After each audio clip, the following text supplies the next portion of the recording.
Welcome to the Afghanistan Project Podcast. I'm Beth Bailey here with my co-host Michael Cook, and today we're hosting former Afghan Special Operator Yousuf Sediq. Yousuf worked alongside elite U.S. and Canadian Special Forces units as an interpreter and eventually joined the Afghan National Security Forces to become a Special Forces Operator himself. Eventually, Yousuf became a commander in Task Force 241, a top-secret unit that undertook daring raids against the Taliban. He's the author of a new memoir about his experience, 5,000 Days of War, the first-hand account of an Afghan Special Forces operator. And just for listeners who are watching right now, we've obscured Yousuf's camera because he is still under threat, even in the U.S., as a result of the operations that he participated in against the Taliban. Yousuf, Michael and I are so honored to have you with us to learn about your work as an operator and the perils that the Afghans you served with continue to experience today as a result of their heroism. Thanks so much, Beth, and I'm glad to be on your podcast with you and Michael, and I'll share what I have and what I can with your audience. Well, we're thrilled to hear everything that you have to say. To start, how long were you serving as an interpreter and what kinds of things were you doing during that work? So I started working as the short term for it is TERP. That's easier for everybody to call it back in the day. So I started working as a TERP in 2007. I think, I'm not good with the dates, but I think it was somewhere around March 2007. And the work was a little different to what the name has given to the job. So people look at it as an interpreter. Your job is to just translate what one side is telling to the other side. But in reality, it was very different. You are acting and operating as a soldier. You're not given any privilege because you're civilian. You will be going out in the operation that these soldiers that had months or year of training, the same as you. Like you are the guy from the box, fresh, new, no experience, have not seen anything. And these guys has been either in the army for years, or minimum was 2-3 years when I started back then with the guys that they were with the Canadians, especially when I started was Joint Task Force 2, which is Canadian Special Forces, and like 90% of those guys were all experienced and been in the military for a long time. So it was very different. It was more of an actual combat than being a TERP. What was that like for you, going from having a normal experience, probably civilian type experience, to just being thrust into that world of special operations work? Basically overall, like if you look at all Afghans, generally Afghans I can talk about, because we have been in war for a very long time.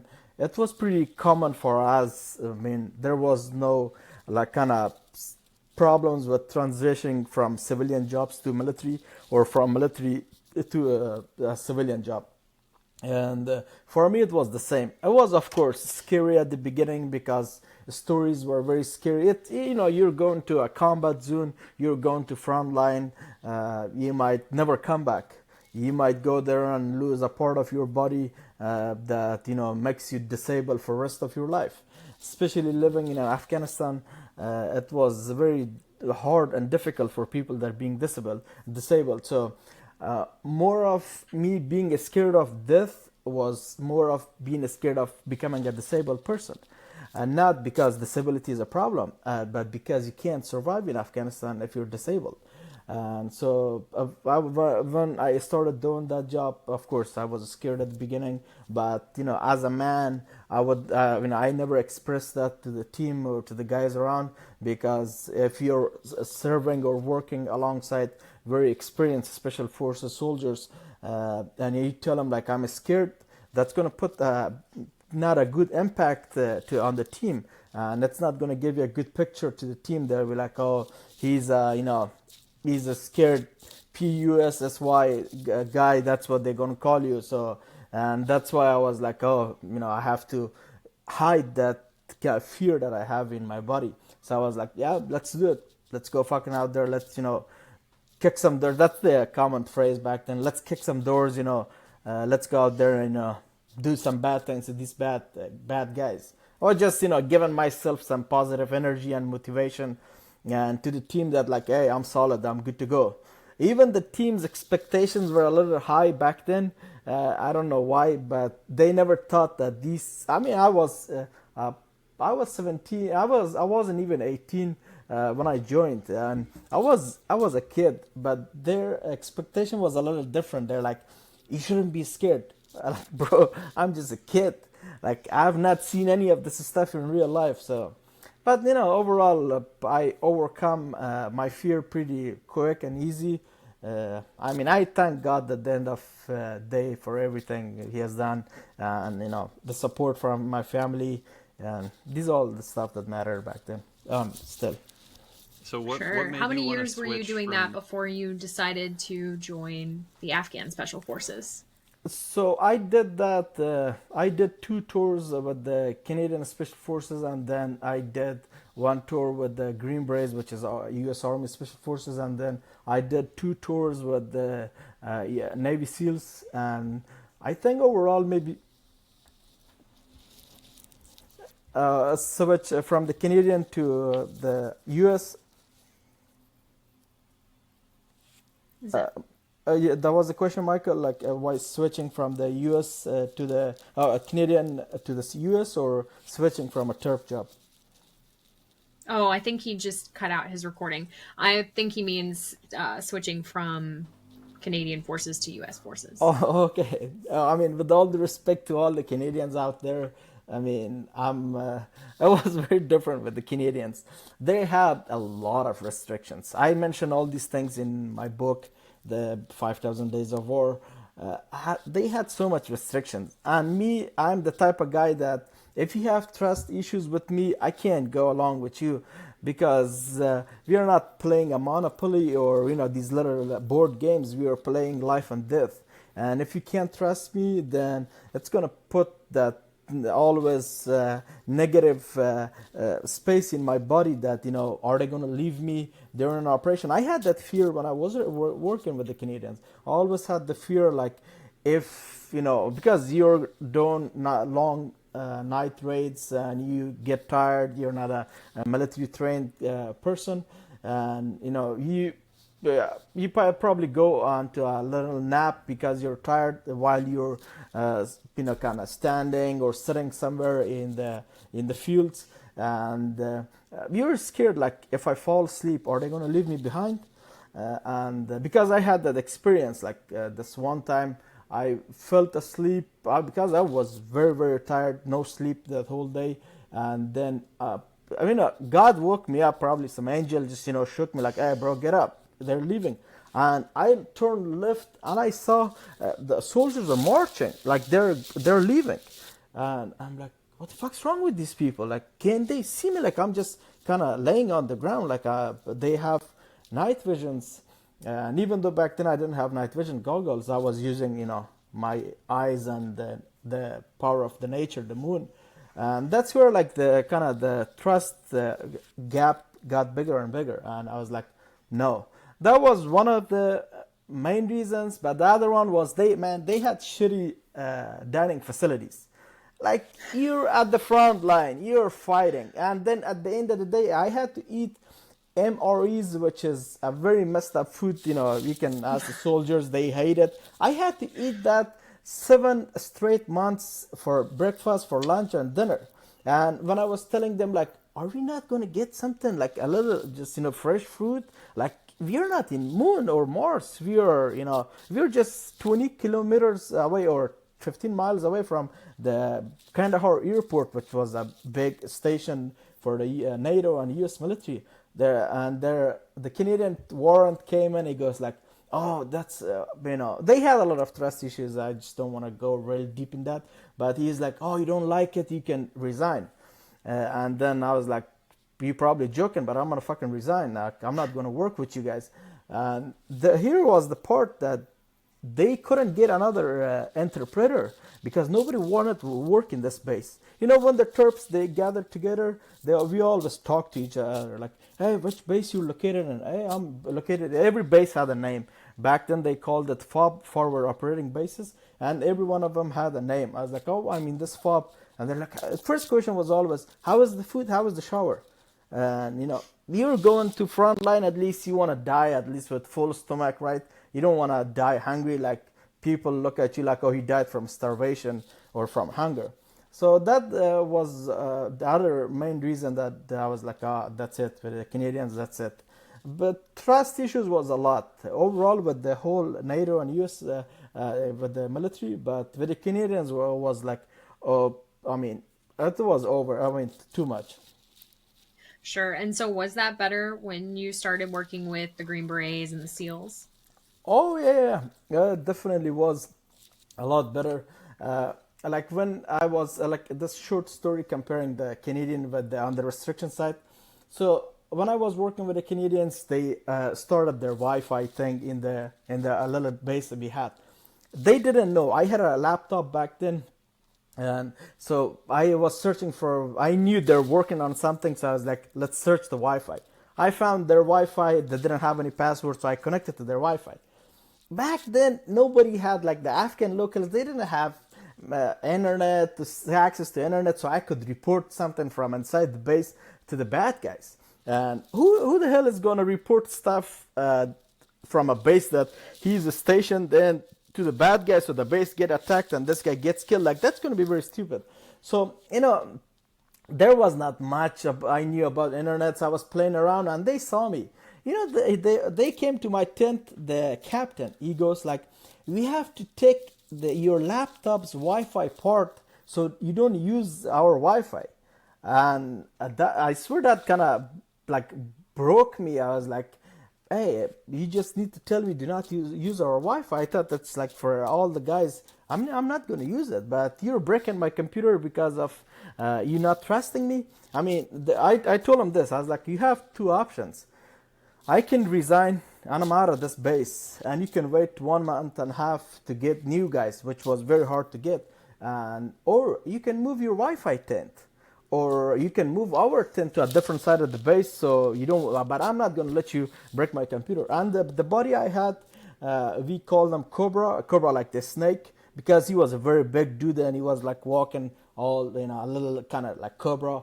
And he was sleeping on the other cot, and he goes like, "Hey, Captain, if he resigns, I'm gonna resign too." So the captain was like, "Boom, man! If they leave, they couldn't do any operation." So and then. The other side of the story, when I joined the U.S., as the first day I arrived at U.S. Special Forces base, the first thing that happened to me was one of the team guys came in. He goes like, "Hey, bro, this is your Connex, the containers that we were living in, but was very well built for living." And he goes like, "This is your Wi-Fi. If you want to use a cable, this is your cable. If you want to, the phone network wasn't working in that area." He goes like, "If you want to use, if you want to call your family, come to the operating center. Then we will give you our satellite phones." So that's a trust. I was like, shit. They trust you. They know you're not against them. They know, like they had much more knowledge of the like local area compared to the Canadians. So I was very, very happy when I left the Canadians. Not because I didn't like the people were nice, the soldiers were nice, but the leadership was pretty messed up. Sure. If you can't trust somebody to use the Wi-Fi, why would you trust them to be out on patrol with you, right? Exactly. That's a hard reality, I imagine. What about, so did your work alongside U.S. Special Forces make you want to join the Afghan Special Forces? What was it that made you decide to go do that instead? So even though like the U.S. Special Forces overall, like when I say Special Forces, not just the Army, like a Special Operation Command, if it was SEALs, if it was MORSOC or anybody, the operators were always great with the Terps, especially local Terps. They were all had very good connection with them. Like you watched the movie, I don't know if you watched the movie Covenant, the new movie about a Terp that who saved the U.S. Special. I didn't watch it because I criticize these movies a lot because of it's not really realistic to what I've seen. But that's the only reason I didn't watch it. But I heard it's a great movie. So the incident like this happened in the past that the local Terps saved the U.S. soldiers. So there was a very great trust thing between the U.S. and soldiers. But when I was working with the U.S. Special Forces, we were conducting operations with the Afghan commandos. The Afghan commando was a newborn unit past 2001. Afghanistan had commandos like 30 years ago, but this was, a newborn unit with, different modern weapons from the West, good gears, night vision goggles and everything. So everything was going fine till, again, trust issues popped up. Again, not from the operators we were working with, always from the leadership. Always. Like a colonel comes in from Kandahar airfield, like the main station, and he goes like, why your Terpas, he's got access to this. Why he's got access to that? And you're like, doesn't the colonel acted like a Karen. Like, bro, you come down here from another main base, and instead of, other concern about the soldiers, about how we operate, your concern is what the Terps have access to. Like, you're like, that was the thing. I was like, I'm tired of it. So I had a lot of, I never talked about it in my book, but I had some incidents with the officers from the special operation, the officers, not the team guys. And I was like, I can't take, like, if you bully me, I can't take it. Or if you, especially the trust thing, if I see in your face that you don't trust me, that's it. And I'm like, okay, that's it. I'm not gonna go with you anymore. And the best way is like, just cut your lane, go a different path, let them be on their path. So that made me, when I was given them like suggestions, like, hey, based on how I know my country, how I know my people, the stuff we did is not right. Like, we shouldn't do this. That's going to cause this problem. We shouldn't go this route because it's going to cause this problem. Like, giving them suggestions. Of course, I wasn't their commander. And then most of the times response were good from the team guys. They're like, bro, I hope the commander listens to you. But sometimes the commander is like, oh, you're just a Terp. Your job is to translate. And, that thing kind of, I was like, he doesn't know if we get into a bad ambush, my life is in danger too. It's not just you guys. It's not going to be like Taliban would come down there like, oh, sorry, you're a civilian working with them. We're not going to tell you anything, but we're going to kill these guys. No, they were like, first target was the Terp. So I had a little issues with them, and instead of always, we were always arguing about things with the teams. Like, it's 2 o'clock at night, my door gets knocked, and I open the door, they tell me we're going out on a 24 hours operation. And you're not ready for it. You're like, you could have just told me a little earlier. I don't know where we're going, what direction we're going, how long we're going to stay there, what should I pack. They were always telling me like, oh, pack, grab your sleeping bag, your backpack, we're leaving. And that kind of, I was like, why they're not letting, I don't want you to give me classified information. I have done operations. I don't want you to tell me who the target is, where the target is located at. At least tell me we're going out on 24 hours.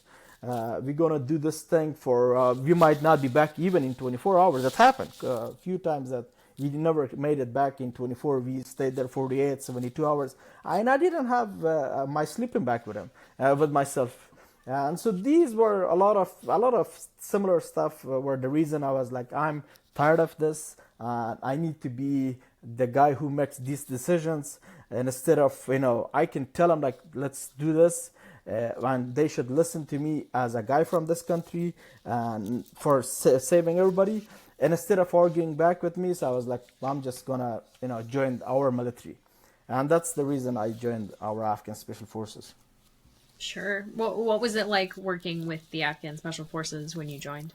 No, it was very good because I had the experience. I could speak English. Similar to now. I learned English from the movies, so that gave me the benefit of like communicating directly with the advisors. Back then they called the special forces, U.S. Special Forces units, embedded with the Afghan Special Forces advisors.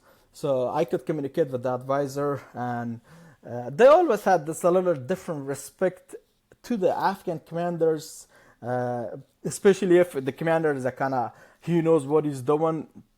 They had different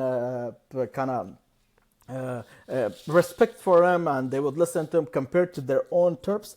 And so it was good. It was great. Like, the first thing I did was I talked to the U.S. Commander. When I became the Afghan Special Forces, they had sergeants. I wasn't an officer at the beginning, so we were embedded with the guys, and then they assigned me as J2, which is I don't know, it's called S2 or J2 in the U.S. forces. It's like you're the intelligence officer.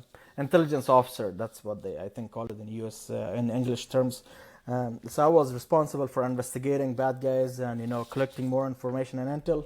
And then this new guy, he was just new to the Green Berets. He was like, oh no, he didn't know I had this experience with the U.S. forces in the past. He was like, oh no, Commander, we should do that. Like, brother, we should do this and not do this. And I was like, no, that's wrong. It's going to put everybody's life in jeopardy. Let's do this. And he acted a little, not too much, but a little like a punk. And I told him, get the fuck out of my office. I have never told anybody on the U.S. side, get the fuck out of my office for being wrong.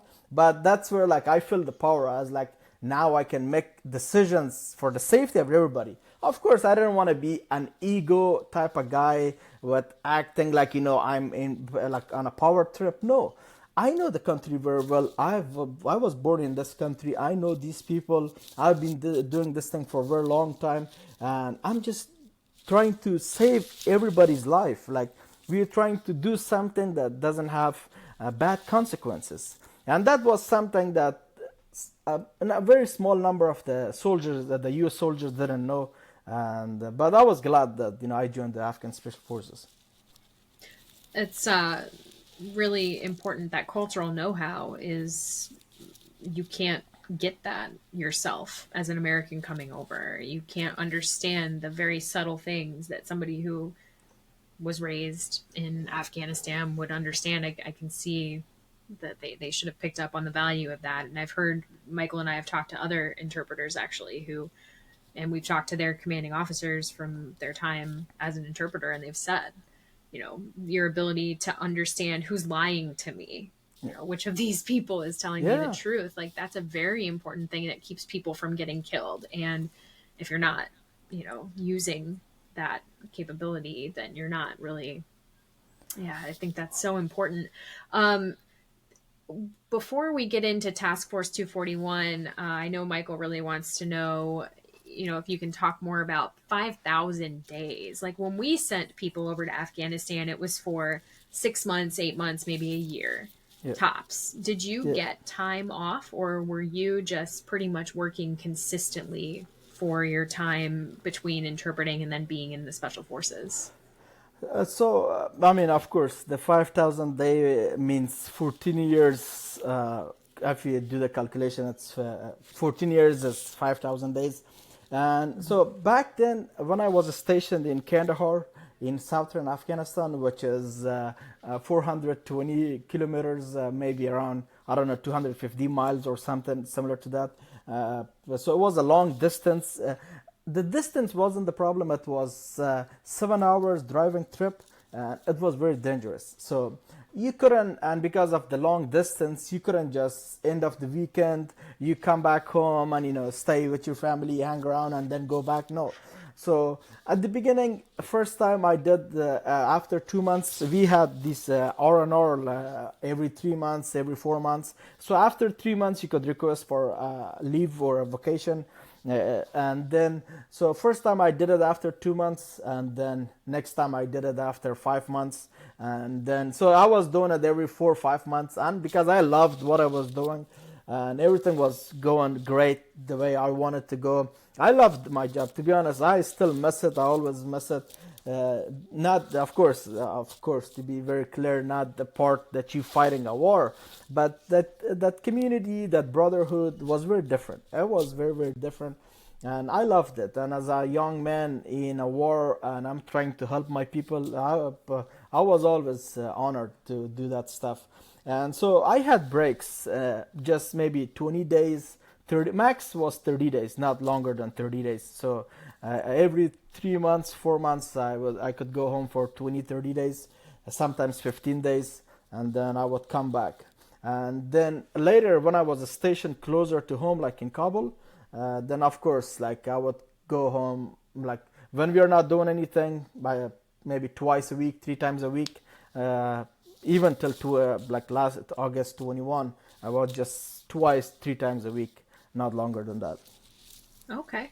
So that's not as, you did get to go back and be with your family, but you're certainly, I'd say your time on is probably more than somebody in the U.S. who was stationed there. But that, oh, yeah, it's a different situation. What about Task Force 241? When did that come into the picture, and how did you hear about it? And what made you decide that that was something you wanted to pursue? So back in 2012, I had a U.S. visa. I'm sure from the podcast you have dealt. I would talk to the guys that they had SIV or Special Immigration Visa. I canceled my U.S. visa. Prior to that, I had a Canadian visa because Canadians, they had a very small number of Terps that they were working with, like maybe 40, 50 people. They all are in Canada right now. All these guys that I worked back in 12, 14, 15 years ago. And but I was like, I'm definitely not going to Canada, not because it's a bad country, because on that time I was working more with the US. I'm like, if I ever want to go outside Afghanistan, it would definitely be US. And from the Hollywood movies, you're like, land of the everything, right? You watch the movies, you think it's reality, but it's very different when you get here. And so that decision was like, okay, I'm going to US. My friend that we work with, the Canadians, they were like, bro, you gotta get out of Afghanistan and come to Canada. I was like, they made fun of me sometimes, like why I have canceled my Canadian visa. Then when I canceled my US visa, this thought came to my head when I canceled it. I was like, I saw a lot of people leaving the country, and a lot of them were smart people. I don't count myself as among the smart people, but there were a lot of smart guys, know the culture very well, know the system, spoke very well, they were educated and very intelligent people, and they were leaving. And I was like, everybody's leaving. Who's going to build this country? When I say everybody, people don't have this information, but back then we had 7,000 Terps only working in Helmand. 7,000 interpreters only working in Helmand. We have other local workers there too. Like in Bagram, this is the information I had, the accurate number I had. We were working on a project, on a target. We had 23,000 Afghans working in Bagram airfield. All these people can apply for US, SIV. I'm not saying that all of them will get approved, but maybe most of them will get approved. Maybe 50% of them will get approved. And so this thought came to my head as like, everybody's leaving. Who's going to build this place? Like, I'm not fighting this country. You're not fighting this country. And the US soldiers, they come and go. And this is not their country. You can't expect them to stay here, fight for you, right? You're not willing to fight for your country. And then you expect a guy from 3,000 miles, I don't know, it's more or less on the other side of the world, come and fight for your war? No. So that's where I was like, I'm going to stay. And I was still with the Afghan Special Forces. But when I heard about the Task Force 241, I was shocked. because I knew so much about the special forces that were working in Afghanistan. If it was U.S. Special Forces, if it was Canadian, I don't know, Norwegian, like I know their names, but not that kind of like MJK, FSKS, ASS, BS. These are the units I operated with, like British, German, US, Australian. So like these top tier units, I always had information about them. I knew which base is controlled by which unit, which country is controlled on which side of Afghanistan. Because if the decision comes to, because we were rotating every 6 months, if they want to send me to north of Afghanistan, I knew we're going to be embedded with the German special forces. So I had enough information to easily communicate with them, make friends with them, and then operation would go easier. That's where, when my friend who was working in the Task Force 241, he told me, I was like, what do you mean? The only top tier one unit in Afghanistan, and the Afghans, is the Afghan Special Forces. He's like, oh no, there's another unit. And to be honest, nobody knew about it. Like, I did not know about it. I have passed that unit 3-4 times. I had meetings close to that unit, like maybe like 3-4 times. We had logistical depot. I didn't know that unit existed there. So that's where I was like, shit, let's find more information. I couldn't find any information on it. You still can't find out information. You can search on Google. I can give you the old name. I will give you the old name later. You will find maybe 1 or 2 articles about it, but nobody knew about it. That's what I wanted. A unit. Politicians, when you don't know about it, it means politicians have less influence in it. When politicians have less influence in it, it means you have open hands on capturing targets. So that was the reason that, I went Task Force 241. Sure. And what kinds of operations were you doing when you got into Task Force 241? Oh, bro, tell me what kind of operations they didn't do. Like, they did everything.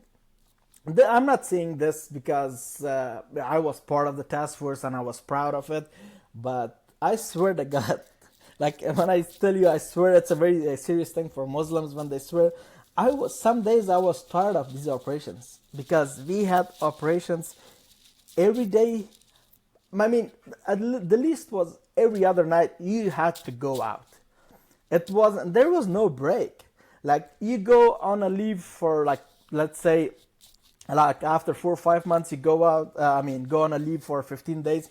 You come back, the first day you're back on base, you haven't even zeroed your weapon in the range. When we were coming back, we had to zero our weapon in the range. I haven't even zeroed my weapon. My name is on the list to go out on the mission that's gonna happen tonight in a few hours. So this task force, we had, in Task Force 241, we had low vis operation, which was low visibility operations, more of like undercover counterterrorism operations. We had high visibility operations, which was like you had 120 vehicles, all kind of black tinted windows, people with masks on, and 120 vehicles. It's a long convoy, and so we did everything. Any high value target that was out there and that we could kind of catch them, we would go after them. It was like, what type of target you had? This is the type of target we have. Okay, how is it high value? Yes. How many fighters are there? 10, 20. Most of the times, the minimum was like 10 fighters were with our targets when we were getting there, and so anything counterterrorism wise was with the Task Force 241. Incredible. So you then did that from what, 2012, 2013? Yeah, so it was 2013, if I'm not mistaken. I think I started the training in the end of 2012, and then started as an official operator in 2013. And I did that till August, 2021. Yeah, sure. and I loved it. Yeah. I can't wait to read the book and hear more of your stories about that. But I'd love to talk about, you guys got tapped to do security at the airfield, correct? Yeah. Yes. What was that like? I know Michael wants to know, what gate you guys were at and what kinds of things that you were seeing, who you were working with, if there were American forces that you were working with. What was that whole period like in August? So August was a very, very strange chapter in my life, and it was very strange. I've never been scared in my life. I mean, I'm just being honest with you, because I've dealt with death so many times. It was very normal for me. I was like, if you die, you're gonna die. But August was very different. That feeling was different. Are you gonna see your family? Are you gonna get executed here, or are you gonna survive this? Are you gonna leave the country? Like, nothing was clear around that time. When the Cobble Fall happened, back then I was a commander of a squadron. I had, some of my guys at the Wardak. Wardak is a province which is right next to Kabul.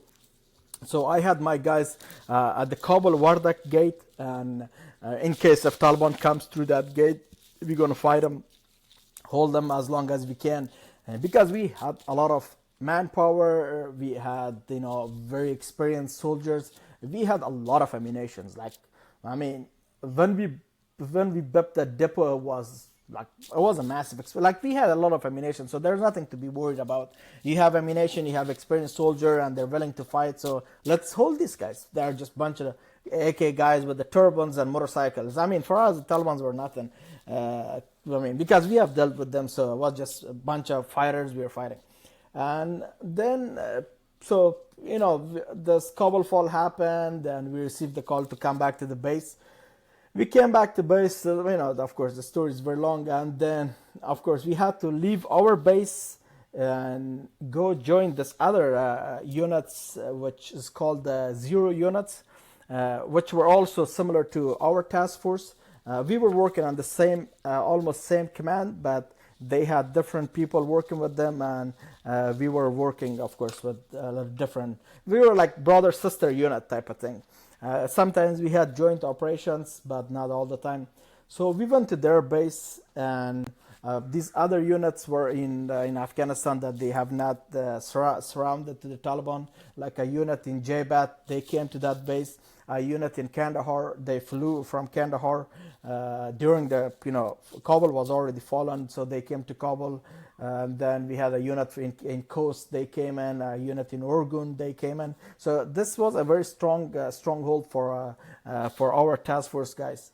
And then, of course, this is something I've never told anybody. I wanted to talk about it on my Instagram in the last couple of days, but I just didn't get the time. I was like, should I do it? Should I not do it?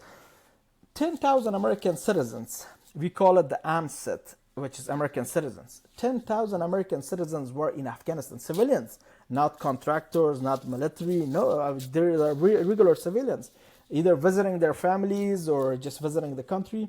So we had 10,000 American citizens, and we don't have many U.S. troops to, pull these guys out. And so we had these 10,000 on the site that it was kind of not really covered in the media. I didn't hear anybody talk about it personally. Maybe they talked about it, but I have not heard anybody. So we had 10,000 American citizens. That was one concern, to get these people out of the country, because they're American passport holders and they will get executed no matter what. And then Kabul airport is overrun by 80,000 civilians. Women, children, old people, young people, everybody. And I'm sure you've seen the video of when these Marines are trying to push people from the runway. Kabul airport has only, I think it's through the, terminal terms or air terms, it's called 2 runways. One is for landing, one is for, taking off. Or maybe, I think they had 1 runway, yeah. Yeah, I think we had 1 runway that, they would take off. Military would take off from that runway. Civilian would take off from that runway. And this runway is overrun by the civilians. So it means no plane can either land or no plane can take off because of so many people on the runway. And of course, you can't run over all these civilians on the runway. And so we received the call. That was, midnight to our talk. And of course, nobody's sleeping, everybody's awake, nobody knows what's going to happen. Everybody's like, there are so many questions, nobody has the answer. We line up this big ass convoy with my guys, most of my guys, and also guys from the other units from the zeros, because Cobble Airport was big, and so we moved to Cobble Airport. We got to the Cobble Airport. First thing we did was, we talked to some of the. When the U.S. Army saw us, you could see a smile on their face, because they couldn't communicate with these Afghans. They didn't have the manpower to push these Afghans off the airport. So we got there. First thing, I linked up with this U.S. colonel, and I told him, my name is Captain. This. I had a call sign back then, which I never told anybody. I'm gonna just keep it that way. I was like, Captain this, and we are from Task Force 241. We are here to help. He didn't know what 241 is. I was like, it's an Afghan counter-terrorism unit. And he was happy. He's like, I'm glad you guys are here. Just help me clear the runway. I told my soldiers, do not beat anybody, but do not be nice either. Because these people don't listen to nice. If they would listen to nice, they would listen to these U.S. soldiers telling them for hours to just, clear the runway. I was like, do not beat anybody, because my soldiers had very loose hands. Like, they would not kill you, but whoop you pretty easy. I was like, just clear the runway. People knew us by that time. As soon as they saw our soldier, they know like we are not gonna mess with them. And I was like, hey, don't make me start, beating you guys up just to clear the runway. Let this runway get cleared so we can get you guys out of the country. I mean, one side you're screaming, "Oh, help us get out of the country." On the other side, you're blocking the way it's gonna make this possible. I mean, it didn't take long that all these people were lined up. We put them in this small mini buses that the civilian airport had. We escorted them out of the airport, and of course, on the other side of the airport, we had the Taliban, and then we had to clear almost 70% of the Kabul airport, like clear every room, because we didn't know who is in those rooms. People already broken into these rooms. We didn't know if they're bad guys in there, if they're good guys. Of course, not good guys, but civilians or maybe Taliban. So these are the two things. And of course, you don't want at this day you don't want to get even injured by a Taliban, because there's no hospital, there's no medical support. You see a Taliban, you smoke them. That was the rules of engagement at that time. You see a Taliban, boom, you just shoot them. And so we cleared all these buildings. The Afghan Air Force part had so many rooms and so many corners that had to be cleared. So we cleared all these buildings. We cleared the side of the Kabul airport, the civilian side. And then, Kabul airport has south, east, west. These are the gates that it had. South gate was the civilian airport. And Abbey Gate also was part of the south gate where that explosion happened. If you want, I can tell you later what the Abbey stand for, what they named it Abbey Gate back in the day.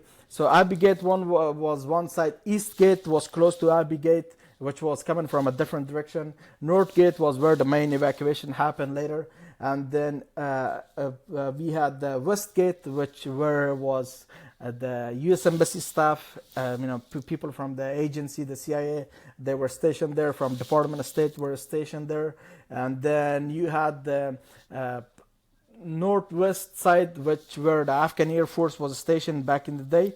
And of course, that was all empty. So we had to spread everybody and started clearing these parts. Some parts had the U.S. troops, which was a very small number, but we cleared the whole thing till I think it was 2-3 days later when the U.S. troops arrived to Kabul. That that big number of troops to help, and more troops came in to help the evacuation. Wow! And at that point, what gate were you working at with those, or were you working at a gate with those forces at the time when they arrived? So we were on all gates. We were at the North Gate, we were at the East Gate, at the Abbey Gate, on the Kabul airport side, because there was an open kind of gate entrance for the airport. West Gate, the Afghan Air Force Gate. So we were all over the place. Sorry. Sure. What was it like for you? What did you experience where you were? So I had to go around a lot because of my soldiers were stationed different place, and I had to move around, like see what the soldiers doing. Do they need anything? Are they good? They have any problems? And so I was moving around. Sometimes I was at the North Gate. Sometimes I was at the West Gate.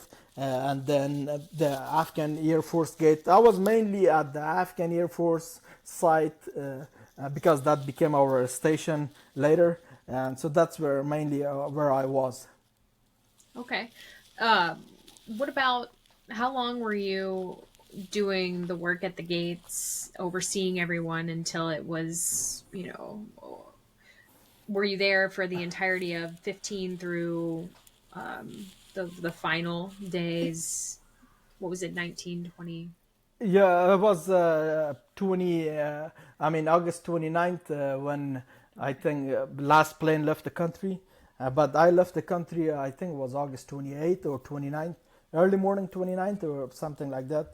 And so basically at the beginning I was all over the place, but I had to keep the communication between my guys and the command at this base. That everybody's gathered, and I will name the base for you. I forgot the name. It's called the Eagle Base. It was a CIA station base, and some people know about it, some people don't know about it. There's a lot of different stories and topics about that base, which I'm not going to get into it. And so I had every night. In the early morning, I had to go back to base. I might just call the base. I had to go back to base and then stay there for the rest of the day, talk about the planning, what's the plan and what we're gonna do, what should we do and all that stuff, and then return back to Cobble Airport, resupply our guys, not only my soldiers but the other Afghan soldiers that were there too, from the other 0 units. So every night I was going and coming back to Cobble Airport, like every night with the convoys. And the past 26th, I was in the Kabul airport the whole time because we blew up the base and then we moved into Kabul airport. Okay, so you blew up the Eagle base, and then okay, just to get rid of all of the whatever was left behind. We destroyed the shit out of that base. We didn't leave shit for the Taliban. Sure. And, yeah. We had so much ammunition there that, of course, Taliban are acting kind of nice nowadays, but I know the trick, just to get the attention from the rest of the world. Like, hey man, I'm changed. Taliban are like your ex that was bitching all the time. Now he's like, hey, come back to me. I'm nice. So we had the experience from the 1995 thing right back when we had the experience with them. Yeah. And then we can't trust them. Me myself, I'm a very religious guy. I know a lot about my religion for myself, of course, not to preach to other people, just in case if somebody wants to give me wrong information, I'm like, oh no, this is wrong. And I have investigated so many high top commanders of these people. Like I have mentioned the story of the guy who was recruiting suicide bombers, what his mentality was, how he was playing with the people to get him into that, wear that vest and go do the thing. And so what currently the Taliban is doing, it just, you cover everything with a beautiful curtain, that people only see the curtain that's hanging and everybody sees that beautiful and nice clean curtain, but inside that's just a trash can. So that was the thing that I was like, we're not going to leave anything for the Taliban. We're not going to leave them any vehicles. We're not going to leave them any ammunition. I booby-trapped my office. Somebody comes in, touch something, goes boom. I was shooting my pistol like a lot. I was going to range when I was free all the time. Yeah, well, when you're in a certain type of profession, I want to be the top. So that's why I had ammunition in my office, maybe 20, 30, not more than 20, maybe around 30 box of 9mm ammunition. And I was hoping, like, when the booby trap goes off, when the office is on fire, these rounds, started going boom, boom, different directions. And at the last day, you at least take out some of these, punk hits, and, just kind of, you don't want to leave them anything because they're going to use your ammunition, your guns, your vehicle.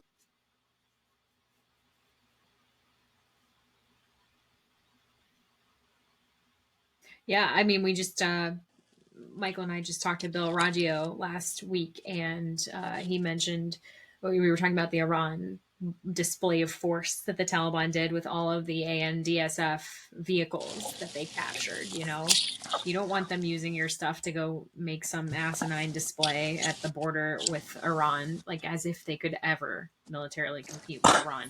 But yeah, I mean, I totally understand. And as for trusting the Taliban, I've been trying to pioneer the hashtag can't trust the Taliban since August of 2021, because for some reason people thought that they could believe them. And it's like, we just keep getting more and more proof that you can't believe anything that the Taliban are saying and that they're just harming the populace. So, we have a few minutes left, and I want to ask, have all of the Task Force 241 individuals that you worked with been evacuated from Afghanistan, or are some left behind? So the one thing that I'm very proud of, not just I mean, I always give the credit to my team. It's never one guy thing. It's not a solo mission. It's always teamwork.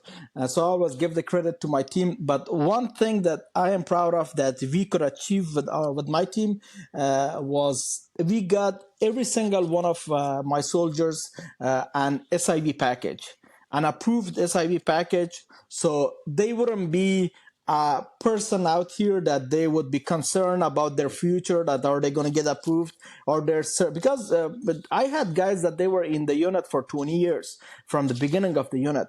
So that was the one thing I was proud of. I was even fighting about it when I got to US, when we were in these military bases. I was fighting over it to get them green card compared to the other civilians. Of course, nothing against the Afghan civilians that got out of the country, but you have to give credit to these people that they've been fighting alongside US, putting their life in jeopardy for a very long time, compared to a guy who has never done it. Like, I'm not saying don't give them anything. Of course, they deserve to stay in this country, live this life, but these people at least deserve a little faster process because of their work. And there are specific visas allocated for the people who work with the U.S. force. And that's not like you taking anything from these people. It's just their own thing. And so, I was proud that I got all my soldiers the SIB package, and I still talk to a lot of them, like almost most of them received their green card, so they're living in the country because so here's the thing. When we were in the task force, you go through a vetting process, not through an Afghan vetting process. It was a U.S. vetting process because the unit was fully controlled by the U.S. government, was supplied by the U.S. government, was everything was given to the unit by the U.S. government. So in order for you to join the task force, you had to be vetted through the U.S. Intelligence system. If you're clear, then you can come in. If not, because we had different people coming to our base. Like at the last few months, our main priority was to protect the U.S. Embassy. U.S. ambassador came to our unit, watched some of our drills, and their concern was like, the troops left, so if they get attacked, what's going to happen? We were the first option to go and help them. I see.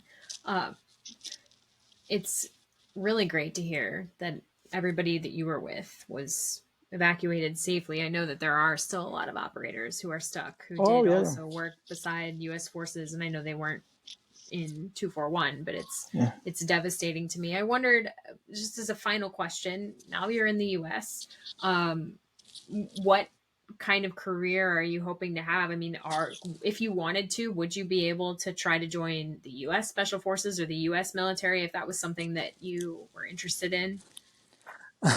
So I was planning to join the U.S. Army at the beginning, just something in my head. but I am still in contact with a lot of the former operators, and they told me, bro, don't do it. And for me, I don't have the patience anymore, to be honest, to sit and listen to an officer. With all the respect to all the officers out there, and then he has zero experience from real combat, and he tried to tell me something, and it's just the kind of odd behavior I have. If I see something wrong, I'm gonna stand against it no matter what. If you kick me out of the army, I'm gonna still stand against it. But the other plan I had was to join the either law enforcement, like either sheriff department or police forces. And the only place I found that for you to be eligible, not to be a U.S. citizen, was California. And but goddamn, California has got so much restrictions on the law enforcement that makes it very hard to become a law enforcement officer here. It not for the process to becoming a law enforcement on you know, if you make us like they give so much privilege to criminals here in this state. I don't know why. Like they give so much privilege to criminals and for people to commit crime and get away with it. I can't stand that. Like personally, I'll be whooping ass out there, and but yeah, I just their hands are pretty. I mean, my much respect to these guys, and but I was like, looks like that's not gonna work. Another thing I was thinking about was maybe follow a medical career. So if I ever go back to Afghanistan or a poor country, I can help them with something I have in my hand. And then because of my English, and I'm passing the age of being young, so I'm going to a different era, and so a different chapter of my life. I'll probably maybe just do security jobs for right now, but maybe join law enforcement. Maybe it's a 50-60% possibility, but definitely not the RE. But if God forbid, if US, hopefully never, because I've experienced firsthand the war. That's not something nobody want to wish for. Like the Ukraine situation, I hope nobody experienced that. Not for even for the Russians. Like those soldiers don't want to go to Ukraine fight for the war, but when you have some sort of a leadership that either get killed or family get executed, so that's a different story. But if we ever get into a fight, which I think will never, man, I'm already the first front line. I'll be kicking ass, doing the old school. I'm still in contact with, most of my personnel from the unit, and especially a few months ago when the talks were very, kind of tensions were very high between Russia, China, US. And I called them. I was like, if shit goes down, there's a very, very close by gun store to where I live. We're going to fucking breach that gun store. And then just for the people's safety, for our safety, right? Yeah, because there's not enough law enforcement to protect everybody. So, but, I'm glad where I am right now. I'm glad that you're here, and I definitely hope that that next step becomes clear for you, and you get to use all those things that you worked on with Task Force 241 in different ways. Before we close tonight, I just want to remind our Afghan listeners that we always want to fill this podcast with your stories and your voices. And if you have anything to share about time under 20 years of war or under Taliban rule, we would love to hear from you. So it could be a poem, a story, whatever you want to share. Just include as much detail as you feel comfortable sharing. Let us know if you need to have a fake name to protect your identity, and send that into our show address, which is the Afghanistan Project Podcast at gmail.com. Yousuf, thank you so much for joining us and sharing your story and giving us an understanding of, what Afghan operators went through in an effort to beat back the Taliban. And we are going to provide links to your book in the show notes so that people can find it and purchase it through Amazon and have an even more intimate understanding of what the war was like from your perspective. Thanks so much, Beth. Thanks so much. I really appreciate the conversation I had, and I'm very glad that I could get some of the stuff again off my chest. It's hard to find people to talk these stories about nowadays. People will get offended pretty easily. Just they have to turn off these snowflake buttons sometime. Just listen to some of these stories. It helps you and perspective to some countries or what's going on in these countries. But thanks so much for your time. Thank you for listening to my BS. Oh, no, we love it. I think, it's hard to talk about Afghanistan. It's not a happy topic. And, but I think it's so important for everybody to listen and gain an understanding. And so, as always, we want to close thanking our listeners. Thanks for taking your time, sharing it with us, and supporting the people of Afghanistan. So, Tashakor, and we hope to see you again soon. Hope to see you again. Thank you, Beth. Have a good time. Thank you, Yousuf.